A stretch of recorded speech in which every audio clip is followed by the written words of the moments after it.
According to data from ANAROC 4 years on, RERA, or the Real Estate Regulatory Act brought in to make the real estate developers accountable, has managed to settle 65,000 plus cases of disputes. Yet there are home buyers who have got no respite from this act or law. 120 home buyers of Canopy Classic project in Bengaluru have left no stone unturned to get some authority and lawmaker to take notice of an outright case of fraud and cheating by the builder Syed Yasir Rizvi, who launched the project in 2010, left it incomplete and fled the country. Yamini Chaube reports.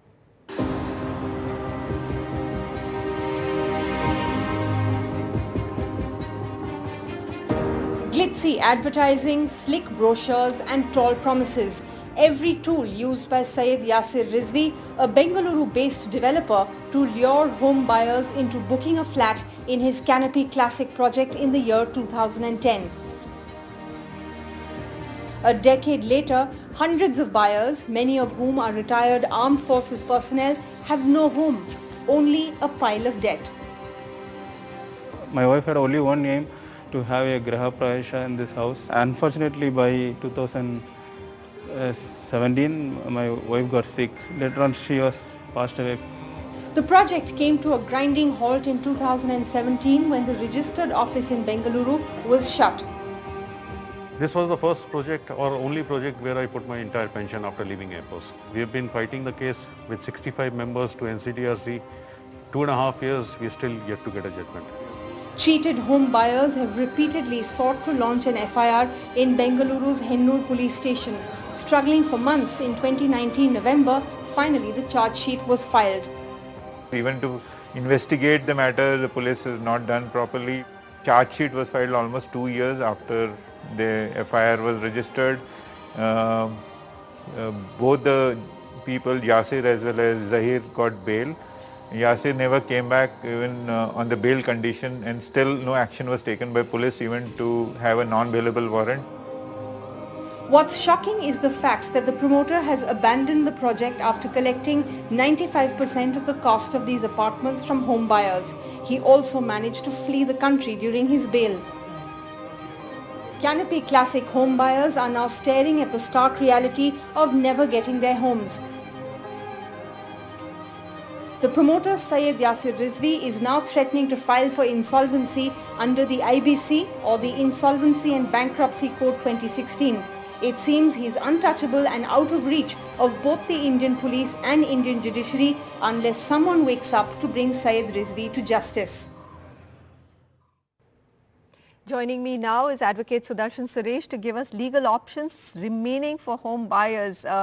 Sudarshan, what legal recourse do these buyers have? The project is not registered under RERA. The promoter is threatening to file for insolvency and he's actually fled. So do you really believe for like 55 crore rupees, anybody will pay attention and bring him back to the country? Yeah, I mean, first of all this, the way the criminal law and the penal statutes, they operate in our country is on the motive of the ill motive of the offender. So that being the case, just because it just has, I mean, the magnitude of the offence contains only 55 crores. So that is not the right way how we should approach. So this ill motive and the mens rea has to be taken into account. Okay. So that being the case, now he has fled to US is what I am informed.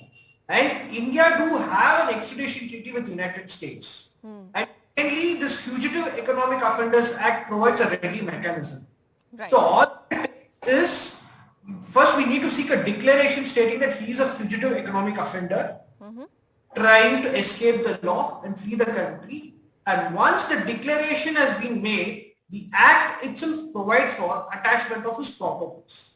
So that being the case, when the properties have been attached, there can be some kind of a hope and respect of recovery to the home buyers. And it seems that, you know, the apartments the structure is ready. So if you're saying that he can be brought back under the Fugitive Act and all his personal property be attached, do you think there'll be enough money to complete these? Because that should be the ambition of any action. That's right. I mean, as of now, since all this money could be attached, there could be a respite of recovery. So the completion is the next phase. And RERA doesn't differentiate between registered projects and unregistered projects. Because in terms of section 31 of RERA, entails any person to approach the adjudication authority constituted under the Act wherever there are instances of the contraventions of that provisions of the Act. So, first of all, the RERA doesn't differentiate between registered projects and non-registered projects. That being the case.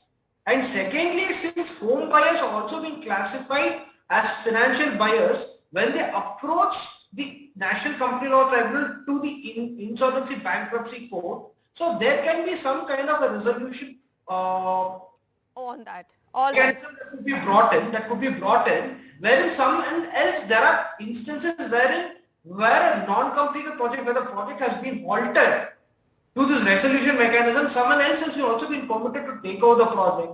And there have been several instances where the court supervision completion of the projects has happened in the past. All right, so Darshan, so there are a lot of options. Let's see which one of these really comes through. Our hearts are, I mean, we really wish that Canopy Classic buyers get their homes, because it's not an easy task. So Darshan, thank you so much for telling us what the options are. I hope one of them work out for the Canopy Classic home buyers. They're badly stuck, and along with them there are 5 lakh housing units stuck across India with no light at the end of the tunnel. We are hoping that the authorities and courts wake up to their plight and do something concrete to help them. Thanks so much for watching, and goodbye.